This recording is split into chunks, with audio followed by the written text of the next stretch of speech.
दोस्तों 26 फरवरी महाशिवरात्रि के दिन बस ले आना आप धतूरे के फूल और धतूरे की जड़ और कर लेना। प्राचीन काल के समय का महा उपाय भगवान भोलेनाथ के आशीर्वाद से जीवन के हर कष्टों से तुरंत मिल जाएगी। आपको मुक्ति, आपकी हर मनोकामना होगी, पूरी खुशियों से भर जाएगा, आपका घर बन जाओगे आप। करोड़पति महाशिवरात्रि फाल्गुन माह के कृष्ण पक्ष की चतुर्दशी तिथि को मनाई जाती है। महाशिवरात्रि का पर्व भगवान शिव और माता पार्वती को समर्पित है। इस दिन माता पार्वती और भगवान शिव शादी के बंधन में बंधे थे, इसलिए इस दिन माता पार्वती और भगवान शिव की पूजा अर्चना करने से व्यक्ति को सुख और सौभाग्य का आशीर्वाद प्राप्त होता है। हिंदू पंचांग के अनुसार फाल्गुन माह के कृष्ण पक्ष की चतुर्दशी तिथि का आरंभ 25 फरवरी को रात में 9:57 पर होगा और अगले दिन यानी 26 फरवरी को 8:17 पर समाप्त होगी। हालांकि भगवान शिव की पूजा करने का विशेष महत्व प्रदोष काल में होता है, इसीलिए 26 फरवरी को ही महाशिवरात्रि का पर्व मनाया जाएगा। दोस्तों, शास्त्रों के अनुसार बताया जा रहा है कि इस बार महाशिवरात्रि पर कुल 72 तरीके के शुभ योग बन रहे हैं, जिसमें शिव योग, धन योग, इंद्र योग, ब्रह्म योग, सतलज योग, नक्षत्र योग, गृहस्थ योग जैसे कुल 72 तरीके के शुभ योग बन रहे हैं। और ऐसी महाशिवरात्रि का समय पूरे 132 वर्षों बाद आया है। और अगर आप इस महाशिवरात्रि के दिन ब्रह्म मुहूर्त में सुबह सोकर उठते हैं, पूरे दिन का व्रत रखते हैं, किसी पवित्र नदी में जाकर स्नान करते हैं, पूरे दिन भगवान भोलेनाथ की पूजा पाठ करते हैं, तो न केवल आपको अपने जीवन की समस्त प्रकार की परेशानी, कष्ट और दिक्कतों से मुक्ति मिल जाएगी, बल्कि एक ही दिन के उपाय से आपके जीवन में एक चमत्कारी और सकारात्मक बदलाव आएगा। आपके घर की बरकत होगी, आपके घर की उन्नति होगी, आपका बंद पड़ा व्यापार चल पड़ेगा, आपके जीवन में धन आना शुरू हो जाएगा। आपकी कैसी भी मनोकामना हो वह एक ही दिन की पूजा पाठ उपाय से अवश्य ही पूरी हो जाएगी। लेकिन किसी कारणवश अगर आप इस महाशिवरात्रि के दिन ब्रह्म मुहूर्त में सोकर नहीं उठ सकते हैं, किसी पवित्र नदी में जाकर स्नान नहीं कर सकते हैं, पूरे दिन का व्रत नहीं रख सकते हैं, लेकिन अगर आप इस दिन सिर्फ और सिर्फ धतूरे का फूल, फल और उसकी जड़ ले आते हैं और शिव पुराण के अनुसार इनका उपाय कर लेते हैं, इतना ही उपाय करने भर से भगवान भोलेनाथ का आपको वह आशीर्वाद मिलेगा जिसके बाद आपकी कैसी भी मनोकामना हो। मान लीजिए आप लंबे समय से नौकरी की तैयारी कर रहे थे, आपकी नौकरी लग जाएगी, आपका बंद पड़ा व्यापार चल पड़ेगा। जिस बीमारी से आप बहुत परेशान थे, उस बीमारी से आपको मुक्ति मिल जाएगी, आपके जीवन में धन आना शुरू हो जाएगा, आपके जीवन में जो धन आएगा उसमें वृद्धि होगी और आने वाला समय आपका बहुत ही कल्याणकारी होगा, बहुत ही सौभाग्यशाली होगा। अब आप सोच रहे होंगे कि एक धतूरे के फूल और उसकी जड़ का उपाय करके आपको भगवान भोलेनाथ का आशीर्वाद कैसे मिल सकता है और अपने जीवन की समस्त प्रकार की परेशानियों से कैसे मुक्ति मिल सकती है।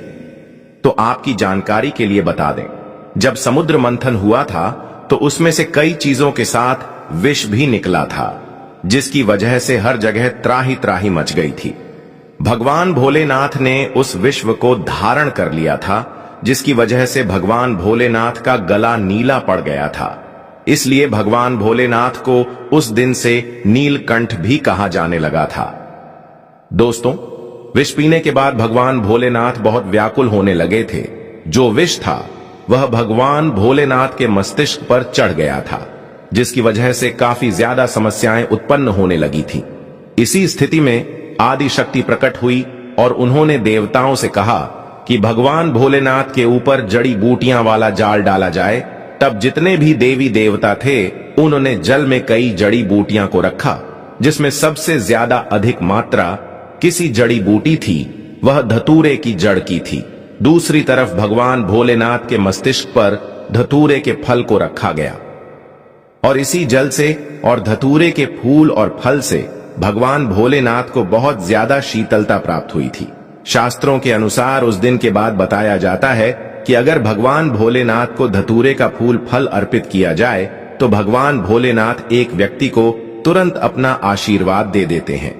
वेद पुराणों में तो यहां तक लिखा हुआ है कि अगर भगवान भोलेनाथ की पूजा में आप धतूरे के फल और फूल का इस्तेमाल नहीं करते हैं तो दोस्तों वह पूजा संपन्न नहीं मानी जाती है। और अगर आपने इस महाशिवरात्रि के दिन शिव पुराण के अनुसार धतूरे के फल फूल और जड़ का उपाय सही मुहूर्त पर विधि विधान से उस तरीके से कर लिया जैसा आपको हम इस वीडियो में बताने जा रहे हैं, तो यकीन मानिए इतना ही उपाय करने भर से साक्षात भगवान भोलेनाथ का आपको वह आशीर्वाद मिलेगा। इसके बाद आपके जीवन का हर कष्ट जड़ से नष्ट हो जाएगा। आपकी कैसी भी मनोकामना होगी वह पूरी हो जाएगी। आपके घर की बरकत होगी, आपके घर की उन्नति होगी, आपके जीवन में धन आना शुरू हो जाएगा। और मान के चलिए भगवान भोलेनाथ के आशीर्वाद से फिर आने वाले समय में आपको किसी भी प्रकार की परेशानी का सामना नहीं करना पड़ेगा, क्योंकि दोस्तों भगवान भोलेनाथ अगर किसी व्यक्ति को आशीर्वाद दे दे तो उस व्यक्ति का साक्षात काल भी कुछ नहीं बिगाड़ सकता है। इसीलिए अगर आप चाहते हैं कि भगवान भोलेनाथ का आशीर्वाद हमेशा आप पर बना रहे, भगवान भोलेनाथ की कृपा से आप अपने जीवन में बहुत ही उन्नति करें, बहुत ही आगे जाएं, तो दोस्तों पूरी सच्ची श्रद्धा और पूरे विश्वास के साथ इस वीडियो को लाइक कर दीजिए और कमेंट बॉक्स में लिख दीजिए भगवान भोलेनाथ की जय। और इस वीडियो को आप जितने लोगों तक पहुंचा सकते हैं उतने लोगों तक पहुंचा दीजिए ताकि लोगों का भला हो सके। शिव पुराण में लिखा हुआ है कि अगर आप लोगों का भला करेंगे तो देवी और देवताओं का आशीर्वाद हमेशा आप पर बना रहेगा। इसीलिए वीडियो को लाइक कर दीजिए और जितने लोगों तक पहुंचा सकते हैं उतने लोगों तक पहुंचा दीजिए। सबसे पहला उपाय जो आपको हम बताने जा रहे हैं वह है मनोकामना पूर्ति का महा उपाय। दोस्तों आपकी कैसी भी मनोकामना हो, अगर आप चाहते हैं वह मनोकामना एक ही दिन के उपाय से पूरी हो जाए तो सिर्फ आपको यह करना है कि 26 फरवरी महाशिवरात्रि के दिन सुबह अच्छी तरीके से नहा लेना है, सफेद कपड़ा पहनना है। भगवान भोलेनाथ को सफेद रंग बहुत प्रिय है। आपको एक तांबे के लोटे में जल लेना है और एक धतूरे का फल लेना है। आपको भगवान भोलेनाथ के मंदिर जाना है। सबसे पहले आपको शिवलिंग पर एक लोटा जल अर्पित करना है। उसके बाद जो आप धतूरे का फल लाए हैं उस फल को शिवलिंग के ऊपर की तरफ आपको रख देना है, जैसा वीडियो में आप देख पा रहे हैं। उसके बाद आपको भगवान भोलेनाथ के बीज मंत्र का जाप 108 बार करना है। भगवान भोलेनाथ को यह संख्या बहुत प्रिय है। बीज मंत्र है श्री शिवाय नमस्तुभ्यम। हम फिर से रिपीट कर दे रहे हैं दोस्तों, श्री शिवाय नमस्तुभ्यम। उसके बाद आपको अपनी मनोकामना बोल देना है। सिर्फ इतना उपाय अगर आपने इस महाशिवरात्रि के दिन कर लिया, एक ही दिन के उपाय से आपकी कोई भी मनोकामना होगी वह पूरी हो जाएगी। दोस्तों इस उपाय के बारे में शिव पुराण में लिखा हुआ है, जिसको अगर महाशिवरात्रि के दिन किया जाए तो यह उपाय कभी खाली नहीं जाता है। और इस महाशिवरात्रि पर पूरे 72 तरीके के योग बन रहे हैं। और अगर आपने यह उपाय महाशिवरात्रि पर कर लिया तो यकीनन आपकी जो भी मनोकामना होगी वह अवश्य ही पूरी हो जाएगी। दूसरा उपाय है बीमारी से मुक्ति पाने का महा उपाय। दोस्तों अगर आप लंबे समय से बीमार चल रहे हैं, आप लाखों करोड़ों रुपए खर्च कर चुके हैं लेकिन आपको कोई लाभ नहीं मिल रहा है, आप इस चीज को लेकर के बहुत ज्यादा परेशान हो चुके हैं, तो सिर्फ आपको यह करना है कि महाशिवरात्रि के दिन धतूरे पौधे की जड़ कहीं से भी प्राप्त कर लेना है। सुबह के वक्त अच्छी तरीके से नहा लेना है। आपको सफेद कपड़ा पहनने के बाद एक लोटा जल लेना है और धतूरे पौधे की जड़ लेना है। भगवान भोलेनाथ के मंदिर जाना है। सबसे पहले आपको भगवान भोलेनाथ के मंदिर जाने के बाद शिवलिंग पर एक लोटा जल अर्पित कर देना है। उसके बाद आपको धतूरे के पौधे की जड़ को अपने हाथ में पकड़ना है और 108 बार ओम नमः शिवाय हर हर महादेव बोलना है। उसके बाद इसी धतूरे पौधे की जड़ को आपको तांबे की ताबीज में रख लेना है और अपने गले में धारण कर लेना है। सिर्फ इतना उपाय अगर आपने इस महाशिवरात्रि के दिन कर लिया तो जिस बीमारी से आप बहुत ज्यादा परेशान हैं, उस बीमारी से आपको जरूर मुक्ति मिल जाएगी। आप बिल्कुल स्वस्थ हो जाएंगे, बिल्कुल सही हो जाएंगे। भगवान भोलेनाथ के आशीर्वाद से आने वाला समय आपका बहुत ही कल्याणकारी होगा, बहुत ही सौभाग्यशाली होगा। तो इस उपाय को करना मत भूलिएगा। और अगर अभी तक आपने वीडियो को लाइक नहीं किया है अभी वीडियो को लाइक कर दीजिए। अगला उपाय है घर के बच्चों के भविष्य को संवारने का महा उपाय। दोस्तों, अगर आपके घर का बच्चा पढ़ाई नहीं करता है, आपके घर का बच्चा पढ़ाई में बहुत कमजोर है, तो सिर्फ आपको क्या करना है कि इस महाशिवरात्रि के दिन कहीं से भी आपको एक धतूरे का सफेद फूल तोड़ करके लाना है। भगवान भोलेनाथ के मंदिर जाना है आपको। सबसे पहले मंदिर जाने के बाद आपको शिवलिंग पर एक लोटा जल अर्पित कर देना है। जो फूल आप लाए हैं धतूरे पौधे का, इसको आपको शिवलिंग से छुआ लेना है और अपने हाथ में पकड़ने के बाद भगवान भोलेनाथ के बीज मंत्र का जाप फिर से 108 बार आपको करना है। बीज मंत्र है श्री शिवाय नमस्तुभ्यम। हम फिर से रिपीट कर दे रहे हैं दोस्तों, श्री शिवाय नमस्तुभ्यम। अब आपके घर वापस आ जाना है। जो यह फूल है इसको किसी किताब में दबा देना है आपको और अपने बच्चों के कमरे में उस किताब को रख देना है। सिर्फ इतना उपाय अगर आपने इस महाशिवरात्रि के दिन कर लिया तो दोस्तों आपके बच्चे का मन पढ़ने में लग जाएगा, आपका बच्चा पढ़ाई लिखाई में बहुत विद्वान हो जाएगा, आपका बच्चा आपका कुल का नाम रोशन करेगा। आज हम आपको एक बेहद अनमोल जानकारी देने जा रहे हैं। 26 फरवरी को पड़ने वाली महाशिवरात्रि के शुभ अवसर पर यदि आप एक विशेष उपाय कर लेते हैं तो आपके जीवन से गरीबी हमेशा के लिए समाप्त हो सकती है। आज हम आपको प्रकृति द्वारा प्रदान किए गए कुछ ऐसे चमत्कारी पौधों के बारे में बताएंगे जिनका मात्र स्पर्श करने से धन संबंधी परेशानियां दूर हो सकती हैं। यदि आप इन पौधों की जड़ को महाशिवरात्रि के दिन बताए गए नियमों के अनुसार अपने घर ले आते हैं और सही विधि से उसका उपयोग करते हैं तो आपको अपार धन लाभ प्राप्त हो सकता है और करोड़पति बनने से कोई ताकत आपको रोक नहीं सकती। मैं माता रानी की सौगंध खाकर कहता हूं कि यदि आपने इस जानकारी को पूरे विश्वास और श्रद्धा से अपनाया तो आपकी सभी इच्छाएं पूर्ण हो सकती हैं। तो दोस्तों, सबसे पहले इस पौधे को आप स्क्रीन पर देख लीजिए। इस पौधे को हमारे हिंदू धर्म में मदार का पौधा बोला जाता है। यह एक ऐसा पौधा होता है जिसमें भगवान भोलेनाथ, माता पार्वती जी, भगवान गणेश जी का साक्षात वास होता है। और अगर आप चाहते हैं कि इस महाशिवरात्रि के बाद आपका भाग्य प्रबल हो जाए, आप जिस कार्य को भी शुरू करें उस कार्य में आपको सफलता प्राप्त हो, तो महाशिवरात्रि के दिन सुबह से लेकर शाम के बीच में आपको मादार पौधे की जड़ को कहीं से भी प्राप्त कर लेना है। आपको इसको अच्छी तरीके से गंगा जल से धो लेना है। तांबे की ताबीज लेनी है। भगवान भोलेनाथ के मंदिर जाने के बाद सबसे पहले एक लोटा जल आपको शिवलिंग पर अर्पित करना है। शिवलिंग से इस जड़ को छुआ लेना है और फिर ताबीज में रखकर आपको धारण कर लेना है।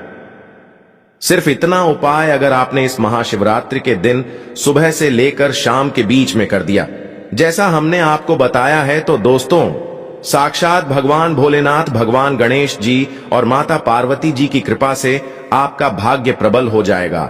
आपके नवग्रह पूरे साल आपका साथ देंगे। आपके राहु केतु की दशा अच्छी हो जाएगी। आपके ऊपर जो भी मुसीबत, परेशानियां, दिक्कत आने वाली होगी वह अपना रास्ता बदला लेगी। दोस्तों, अगर आप लंबे समय से बीमार चल रहे हैं और आपकी बीमारी ठीक नहीं हो रही है, आप अपना इलाज कराकर थक चुके हैं लेकिन आपको कोई लाभ नहीं हो रहा है, तो बस एक काम कीजिएगा कि कहीं से भी लठजीरा पौधे की जड़ को आप लोग इस महाशिवरात्रि के दिन प्राप्त कर लीजिएगा। दोस्तों, यह एक ऐसा पौधा है जिसमें ब्रह्मा, विष्णु, महेश तीनों का वास होता है और महाशिवरात्रि के दिन इस पौधे की जड़ को आप अपने गले में चांदी की ताबीज में धारण कर लेंगे तो दोस्तों आपकी बीमारी से आपको जरूर ही मुक्ति मिल जाएगी। अब इस पौधे की जड़ को धारण कैसे करना है, बहुत ध्यान से सुनिएगा दोस्तों। महाशिवरात्रि के दिन आपको लठजीरा पौधे की जड़ को प्राप्त करना है। एक लोटा गंगा जल लेना है। भगवान भोलेनाथ के मंदिर जाना है। मंदिर जाने के बाद एक लोटा गंगा जल शिवलिंग पर अर्पित करने के बाद इस पौधे की जड़ को शिवलिंग से छुआ लेना है और इसको चांदी की ताबीज में रखकर अपने गले में धारण करना है। धारण करने के बाद आपको हमेशा के लिए तामसिक भोजन यानी कि शराब, मदिरा इत्यादि छोड़ना होगा। और यकीन मानिए दोस्तों, इस उपाय को करने के बाद इस महाशिवरात्रि के बाद आपके स्वास्थ्य में सुधार आना शुरू हो जाएगा। भगवान भोलेनाथ, भगवान विष्णु जी और भगवान ब्रह्मा जी के आशीर्वाद से आप बिल्कुल स्वस्थ हो जाएंगे। दोस्तों, अगर आपका व्यापार लंबे समय से घाटे में चल रहा है और आप इस चीज को लेकर के बहुत परेशान हैं, तो समझ जाइए दोस्तों, आपके व्यापार को किसी की नजर लग गई है। तो बस एक काम कीजिएगा कि यह जो आप स्क्रीन पर पौधा देख पा रहे हैं, जिनको हमारे वनस्पति शास्त्र में अतिबाला का पौधा बोला जाता है, इस पौधे की जड़ को आपको ले जाकर के अपने व्यापार स्थान के उस जगह पर रख देना है जहां से आप अपना पैसे का लेन देन करते हैं। सिर्फ इतना उपाय अगर आपने इस महाशिवरात्रि के दिन कर लिया, तो आपके व्यापार को जिसकी भी नजर लगी होगी, वह नजर अपने आप हट जाएगी और पूरे साल आपका व्यापार सुरक्षित रहेगा। आपके व्यापार में धन आता रहेगा। दोस्तों, सदाबहार का पौधा ही एक लौता पौधा हमारे हिंदू धर्म में माना गया है, जिसमें माता लक्ष्मी जी के 8 रूप वास करते हैं। वेद पुराणों में, शास्त्र में साफ साफ लिखा हुआ है कि महाशिवरात्रि के दिन अगर आप सदाबहार के पौधे की जड़ को अपने गले में धारण कर लेते हैं, तो आपके जीवन में धन का आगमन बहुत तेज हो जाता है। अगर दोस्तों आप अपने जीवन में धन संबंधित परेशानियों में फंसे हुए हैं, आपके जीवन में धन आना बंद हो गया है, तो बस एक काम कीजिएगा कि सदाबहार के पौधे की जड़ को कहीं से भी आप लोग प्राप्त कर लीजिएगा और इसको चांदी की ताबीज में रखकर लाल मौली धागे में बांधकर अपने गले में धारण कर लीजिएगा। सिर्फ इतना उपाय अगर आपने इस महाशिवरात्रि के दिन कर लिया, तो साक्षात आपको माता लक्ष्मी जी का वह आशीर्वाद और वह वरदान मिलेगा, जिसके बाद आपके जीवन में धन आना शुरू हो जाएगा। आपके जीवन में जो धन आएगा उसमें वृद्धि होगी। आपके जीवन में धन आने के रास्ते खुल जाएंगे और एक बार अगर माता लक्ष्मी जी का आशीर्वाद